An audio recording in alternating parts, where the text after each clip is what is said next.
तीसरे चरण के मतदान के पहले बीजेपी की चुनाव प्रबंधन समिति की बैठक है। पहले और दूसरे चरण में मतदान पर मंथन हो रहा है। बीजेपी प्रदेश अध्यक्ष वी डी शर्मा बैठक ले रहे हैं। तीसरे और चौथे चरण में मतदान प्रतिशत बढ़ाने को लेकर रणनीति बनाई जा रही है इस बैठक में।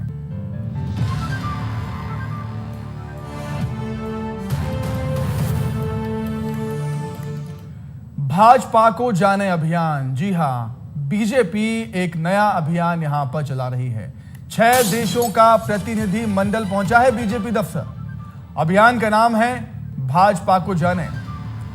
बीजेपी दफ्तर का भ्रमण उन्होंने किया है और सीधे हम रुख करेंगे बीजेपी दफ्तर का। हमारे ब्यूरो हेड श्याम सिंह तोमर हमारे साथ जुड़े हुए हैं बीजेपी दफ्तर से। श्याम, क्या कुछ चल रहा है वहां पर? अलग अलग देशों के प्रतिनिधिमंडल पहुंचे। जी देखिए, जो है यहाँ से अलग अलग देशों के प्रतिनिधि आए हैं। नेपाल से हैं, उधर वियतनाम से हैं, श्रीलंका से हैं, इजराइल से हैं, इसके साथ साथ में मॉरिशस से हैं, युगांडा से हैं, नेपाल से एक और प्रतिनिधि। आप सभी को देखिए, दुनिया के सबसे बड़े ये वियतनाम से जो है आई हुई है महिला सदस्य हैं वहाँ की। ये सभी वहाँ की पॉलिटिकल पार्टियों से वास्ता रखते हैं, उससे वाबस्ता है। ये देखने आए हैं दुनिया के सबसे बड़े लोकतंत्र और उसकी सबसे बड़ी पार्टी में क्या कुछ होता है, क्या वर्किंग पैटर्न है उसका। और ये लगातार 3 दिन यहाँ रहने वाले हैं। इसी तरह से अलग अलग प्रतिनिधिमंडल देश में आए हुए हैं। छत्तीसगढ़ में एक प्रतिनिधिमंडल रहेगा। हम जानेंगे उनके साथ में, जो इस प्रतिनिधिमंडल के साथ में लगातार जो है वो क्या कुछ कह रहे हैं। पहले हम नेपाल के साथी से बात कर लेते हैं। बताइए सर, आप जो है वहाँ सांसद हैं नेपाल में और साथ साथ में वहाँ की जो कांग्रेस उसके प्रतिनिधि भी है। क्या अनुभव लग रहा है आपको सर? बहुत अच्छे अनुभव लग रहे हैं। मैंने अभी भी बताया था, हम भाजपा के निमंत्रण में इधर मध्य प्रदेश आया हुआ, भोपाल आया हुआ और भाजपा की इलेक्शन कैंपेन का स्ट्रैटेजी स्टाइल कैसे होता है वो ऑब्जर्व करने हम नेपाल से आए। अभी ये टोली में हम नेपाली कांग्रेस और हम 2 प्रतिनिधि 2 पार्टी से हैं और 7 प्रतिनिधि हम इलेक्शन ऑब्जर्व करने आए। श्रीलंका से भी हमारे बीच में जो है प्रतिनिधि हैं। बताइए सर, आपकी क्या फीलिंग है, क्या फील कर रहे हैं? भारत आके, मित्र राष्ट्र है भारत, क्या बताते हैं आप, क्या लगता है आपको? Actually, Sri Lanka and India has a good friendship and that much tight bond is there. So in the country like Sri Lanka, we always focus on the what is happening at the India. So last few days we have seen that the ruling party is doing a good job, and we have seen that manifesto what is they have going to present there. And when we are looking at the manifesto, they say tells us that all the promises in the last time when the honorable Prime Minister Narendra Modi comes, he has already done some the promises that the chief of the party said that by looking at that report card, people will vote to the ruling party. That is, we have seen that.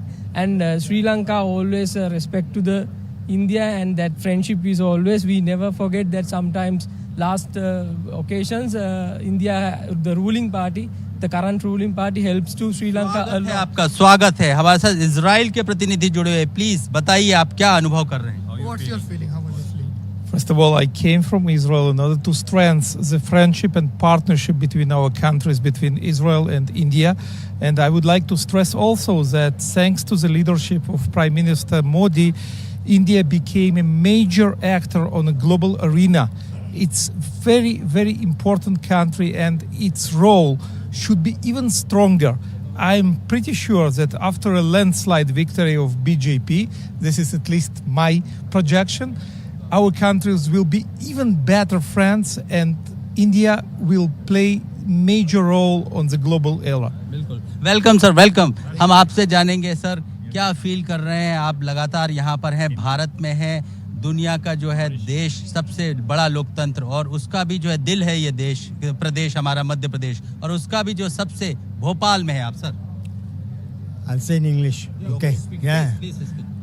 Look, it's a very, very unique experience for me and my party, because I'm going to report back to say what we have seen, what we have observed, and what kind of organization has been. Now, I am very impressed by the number, the commitment, the engagement of the party workers of the BJP. It's fantastic. I've never seen that anywhere.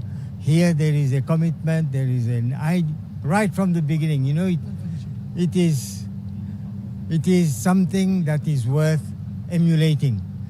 It's a unique experience for me, and I've been enjoying Bhopal after Delhi. आ रहे हैं जो we had भी a मेहमान पहुंचे meeting हुए with हैं the president हमारे of Madhya Pradesh BJP, देश with के the दिल ministers there. राजधानी भोपाल में पहुंचे हुए हैं। श्याम आपसे जानना चाहूंगा मैं कि क्या कुछ रणनीति है बीजेपी के इस अभियान के पीछे क्या कुछ रणनीति है श्याम? उनसे भी जानते, बात करते, बताइए। अफ्रीकन देशों से जो है वो हमारे मित्र हैं, सभी उनसे जानते हैं, आपकी फीलिंग बताइए। I'm from Uganda. My feeling is good because I've seen the performance of BJP party, because it promises things, it commits itself. For example, promises to make India a modern developed state is achieving. The promises on nuclear performance it has achieved. You can't imagine that 25 kilometers of tarmac road is made daily and 14 kilometers of rail is made daily. Even at a global level, that is an amazing achievement. तो निश्चित तौर पर 6 देशों के अलग-अलग 6 देशों के मेहमान पहुंचे हुए हैं बीजेपी दफ्तर। बीजेपी को जाने अभियान बीजेपी का चल रहा है। विदेशी मेहमान पहुंचे हुए हैं, बीजेपी की रणनीति को समझ रहे हैं। आगे बढ़ते हैं। कांग्रेस से बीजेपी में आए वरिष्ठ नेता सुरेश पचौरी इन दिनों पार्टी के लिए खूब पसीना बहा रहे हैं। विस्तार न्यूज ने उनसे खास बातचीत कर बीजेपी में उनके अनुभव को जाना है। इस समय हमारे साथ में जो है भाजपा के वरिष्ठ नेता पचौरी जी हैं। पर पचौरी जी लगातार सक्रिय हैं, मंचों पर दिखाई दे रहे हैं और साथ में वो जिस दूध और शक्कर की बात की जा रही थी वो घुल मिल गए हैं। हम जानेंगे क्या अनुभव है उनको अब इतने दिनों में जब उन्होंने ज्वाइन किया कांग्रेस से आए भाजपा में। सर देखिए, भारतीय जनता पार्टी में जहाँ तक मेरे अनुभव की बात आपने पूछी है, तो यहाँ जो हमारे वरिष्ठ नेता हैं, जो देवतुल्य कार्यकर्ता हैं, सब परिवार के रूप में व्यवहार कर रहे हैं और भारतीय जनता पार्टी एक सुनियोजित तरीके से काम करने वाली, योजनाबद्ध तरीके से काम करने वाली पार्टी है। यहाँ सभी लोग मेहनत करते हैं, समर्पित भाव से काम करते हैं। सर सीनियर हैं आप, मेहनत तो आप भी खूब कर रहे हैं, आपका भी बहुत अनुभव है, तो इस पार्टी को भी उसका लाभ मिलेगा? ऐसा नहीं है, मैं तो एक समर्पित साधारण कार्यकर्ता के रूप में काम कर रहा हूं और ये मेरा दायित्व है कि जब मैंने ये पार्टी ज्वाइन की है तो मैं हर कसौटियों पर खरा उतरूं। सर तीसरे चरण में मतदाताओं को बूथ तक पहुंचाना बहुत बड़ी चुनौती है। चुनाव प्रबंधन टोली की बैठक हो रही है, आपका क्या अनुभव है, क्योंकि आप लगातार मंचों पर जा रहे हैं, मतदाता का मन क्या कह रहा है? मतदाता का मन बड़ा स्पष्ट है। भारतीय जनता पार्टी का संकल्प और मोदी जी की गारंटी का असर स्पष्ट रूप से दिखाई दे रहा है। तो ये थे सुरेश पचौरी जो बता रहे थे कि किस हिसाब से अब रणनीति है, वो अपना अनुभव साझा कर रहे थे। एक कार्यकर्ता का जो है भाव रख रहे हैं, वो कह रहे हैं कि मैं कार्यकर्ता भाव से ही जुड़ा हूं, मेरा अनुभव अपनी जगह है। उन्होंने ये भी बताया कि मतदाता जरूर इस बार तीसरे चरण में जो है पोलिंग बूथ तक पहुंचेंगे और अपने अधिकार का प्रयोग करेंगे। श्याम सिंह तोमर, कैमरा पर्सन राजा राम के साथ, विस्तार न्यूज के लिए। मध्य प्रदेश के मुख्यमंत्री डॉक्टर मोहन यादव का आज भक्ति के साथ एक अलग अंदाज भी देखने को मिला। सीएम डॉक्टर मोहन यादव ने उज्जैन में क्षिप्रा नदी के तट पर जाकर पहले आस्था की डुबकी लगाई, फिर तैराकी भी की। मुख्यमंत्री डॉक्टर मोहन यादव ने विधि विधान से मां क्षिप्रा को चुनरी भी चढ़ाई और पूजा करने के बाद संतों का आशीर्वाद भी लिया। इस दौरान सीएम ने कहा कि मां क्षिप्रा का आशीर्वाद सब पर बना रहे। इस दौरान सीएम के साथ उज्जैन से बीजेपी के लोकसभा उम्मीदवार अनिल फिरोजिया भी साथ रहे। सीएम का क्षिप्रा तट पर जाकर डुबकी लगाना धार्मिक महत्व के साथ साथ राजनीतिक रूप से भी संदेश देने वाला था। कुछ दिन पहले ही कांग्रेस के लोकसभा उम्मीदवार ने क्षिप्रा नदी के तट पर जाकर नदी की स्वच्छता पर सवाल उठाए थे। ऐसे में सीएम ने खुद क्षिप्रा में उतरकर कांग्रेस को जवाब भी दिया है। उधर अनिल फिरोजिया ने भी कांग्रेस पर निशाना साधा। आज से 20 साल पहले यहाँ आमतौर पर नवंबर के बाद दिसंबर के बाद ही पानी नहीं मिलता था, कई बार सूखा पड़ता था। लेकिन जब से माननीय हमारे पूर्व मुख्यमंत्री शिवराज सिंह चौहान की सरकार आई, नर्मदा छिपरा लिंक योजना मिली, इसके परिणाम स्वरूप हमारे अपने यहाँ पर भगवान की दया से आज का ये समय ऐसा आया कि पूरे साल सदा नीरा की तरह माँ छिपरा का जल, और मई के महीने में भी मैं स्नान करके बता रहा हूँ कि पूरे साल जल यहाँ उपलब्ध है और जल ही जीवन है। जल से तीर्थ की महत्ता बढ़ती है। माँ सब पे कृपा करे। माँ के आंचल में आकर स्नान करने में, तो यहाँ का पुत्र हूँ माँ का, जब समय मिलता है जब छिपरा स्नान करने जरूर आता हूँ। मध्य प्रदेश के चुनावी रण में तमाम दिग्गज उतर आए हैं। तीसरे राउंड से पहले बीजेपी के लिए पीएम मोदी से लेकर जेपी नड्डा तक ताकत लगा रहे हैं। मुरैना में पीएम मोदी रैली कर चुके हैं। आज सागर में जेपी नड्डा प्रचार करने वाले हैं। सीएम डॉक्टर मोहन यादव भी लगातार तीसरे फेज में वोटिंग वाली सीटों पर प्रचार करने के लिए जा रहे हैं। कांग्रेस की तरफ से राहुल गांधी रैली कर चुके हैं, तो आज मुरैना में प्रियंका गांधी का रोड शो है। इससे पहले मायावती भी मुरैना में रैली कर चुकी हैं। तो दिग्गजों की ताकत आप तस्वीरों के माध्यम से समझ सकते हैं। 6 तस्वीरें आपके सामने। मुरैना में पीएम मोदी ने ताकत झोंकी और मायावती भी पहुंची थी, और भिंड में राहुल गांधी पहुंचे थे। हाथों में आजकल संविधान की किताब लेते हुए वो प्रचार कर रहे हैं। जेपी नड्डा भी ताकत लगातार झोंक रहे हैं, और प्रियंका गांधी का मुरैना में रोड शो होगा। और सीएम डॉक्टर मोहन यादव भी मध्य प्रदेश में हर एक लोकसभा सीट पर जाकर चुनाव प्रचार में अपनी पूरी ताकत लगा रहे हैं। पूरा दम यहां पर बीजेपी पार्टी और कांग्रेस पार्टी लोकसभा चुनाव में प्रचार के लिए लगाती हुई।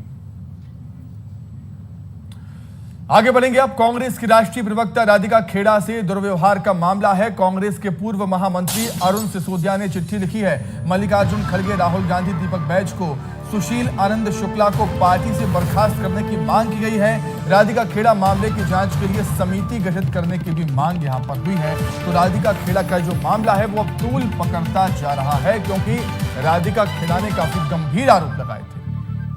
महिलाओं से दुर्व्यवहार के आरोप लगाए गए। कहा गया कि ऐसा मेरे साथ पहली बार हुआ है, ऐसा मेरे साथ कभी नहीं हुआ, मेरी इतनी बेइज्जती कभी नहीं हुई, वो मुझे चिल्लाता है। कई ट्वीट्स भी सामने आए थे। सोशल मीडिया पर पोस्ट राधिका खेड़ा ने लगातार किए अपने इस मामले को लेकर। भोपाल के ज्ञान गंगा स्कूल हॉस्टल के बाहर एबीवीपी ने प्रदर्शन किया। आरोपियों को गिरफ्तार करने की मांग की है। आपको बता दें 8 साल की बच्ची से दुष्कर्म का ये मामला है। एबीवीपी अब सक्रिय हुआ है इस संवेदनशील मामले को लेकर। एबीवीपी के जो कार्यकर्ता थे वो पहुंचे हैं भोपाल के ज्ञान गंगा स्कूल हॉस्टल के बाहर और प्रदर्शन किया, नारेबाजी की है स्कूल प्रबंधन के खिलाफ। आरोपियों को गिरफ्तार करने की मांग की है। 8 साल की बच्ची से दुष्कर्म के मामले में एबीवीपी का प्रदर्शन देखने को मिला।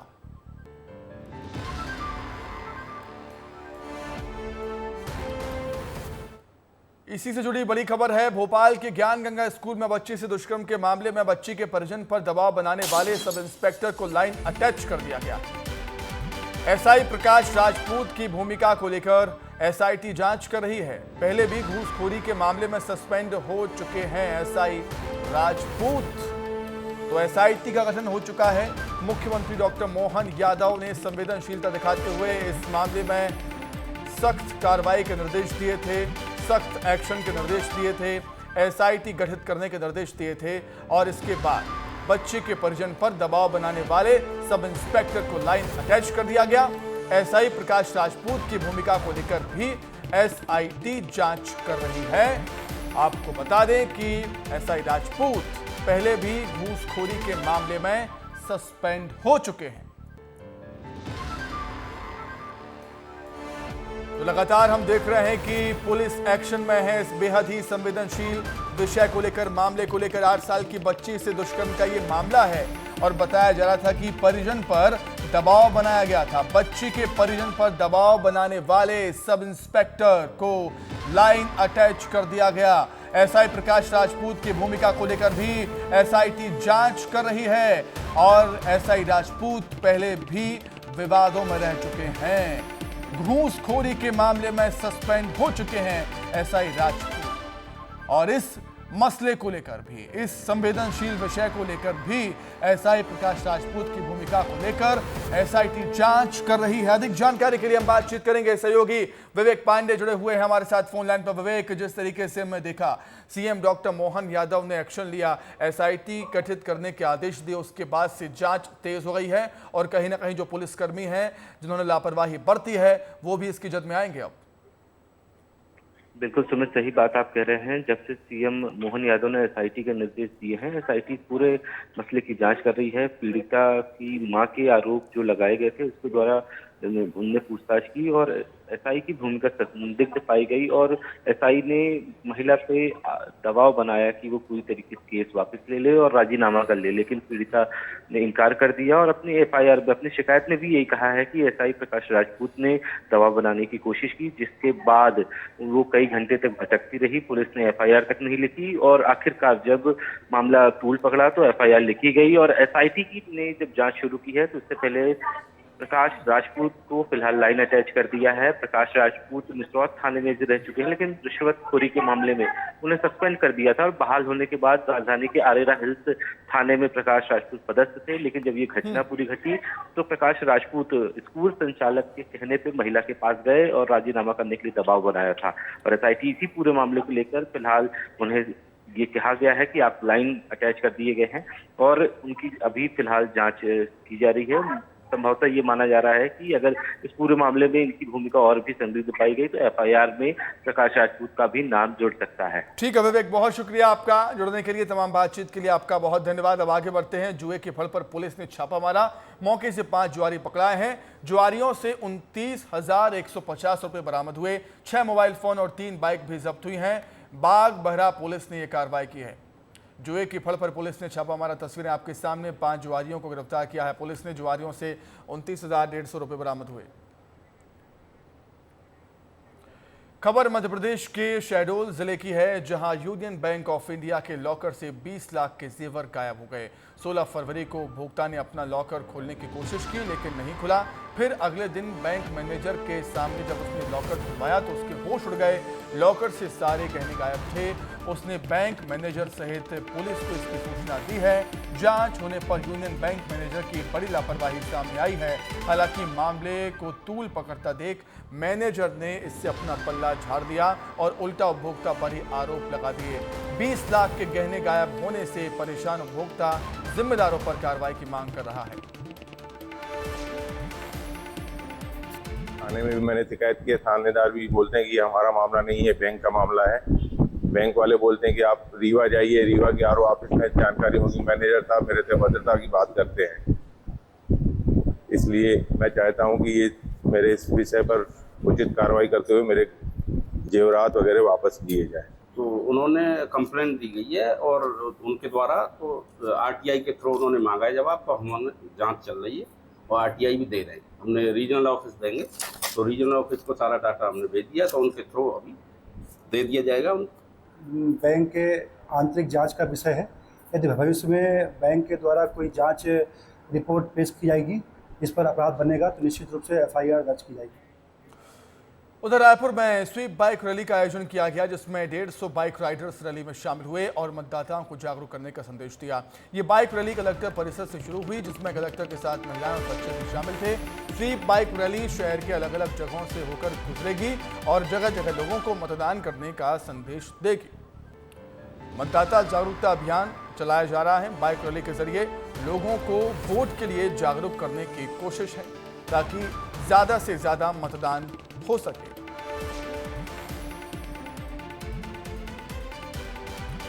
वहीं गरियाबंद में तेंदुपत्ता तोड़ने गए 2 युवकों पर भालू ने हमला कर दिया। दोनों युवक अलग अलग गांव के हैं, एक बहारगुड़ा और दूसरा खुटकू नयापारा गांव का बताया जा रहा है। भालू के हमले से युवकों को गंभीर चोटें आई हैं। एक युवक की पीठ तो दूसरे की जांघ और सिर पर भालू ने हमला किया। दोनों ग्रामीणों को जिला अस्पताल में एडमिट किया गया है। इलाज के लिए युवकों को हजार रुपए की आर्थिक मदद भी दी गई। दोनों को बियर बाइट का इंजुरी है। एक को बैक में है, पीछे पीठ में और नीतम में है, बाएं नीतम में। एक को लेफ्ट पैर में और एक सिर में। बाकी हम लोग प्राइमरी करके इन्वेस्टिगेशन करा के उस हिसाब से ट्रीटमेंट चालू कर दिए। तो बेसिकली इन लोग तेंदुपत्ता के लिए गए थे और तेंदुपत्ता के लिए गए, वहाँ पे देख नहीं पाए होंगे तो फिर हमला किया। खबर शक्ति से, जहां धार्मिक कार्यक्रम में प्रसाद खाने से सैकड़ों बच्चे और महिलाएं बीमार हो गए हैं। बीमारों को अस्पताल में एडमिट किया गया। मामला शक्ति जिले के डबरा ब्लॉक के डोमनपुर गांव का, जहां एक धार्मिक आयोजन में प्रसाद बांटा गया था, जिसे खाने से लोगों को उल्टी दस्त होने लगे। इस प्रसाद को खाने से ग्रामीणों की तबीयत बिगड़ गई, जिनका अस्पताल में इलाज जारी है।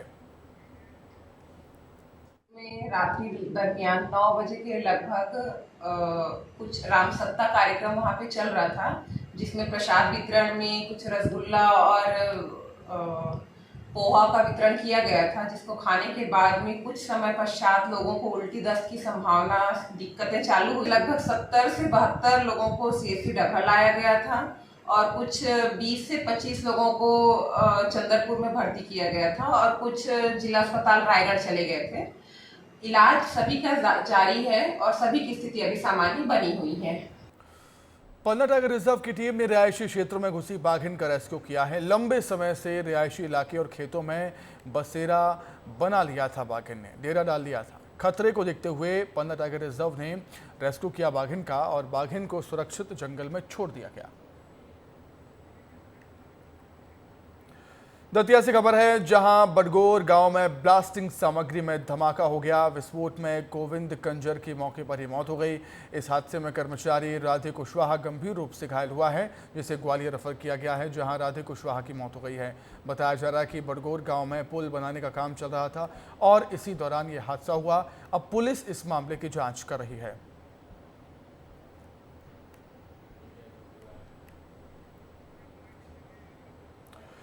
खबर खरगोन जिले के नागझरी गांव से, जहां पूर्व मंत्री बालकृष्ण पाटीदार कुछ अलग अंदाज में प्रचार करते हुए नजर आए थे।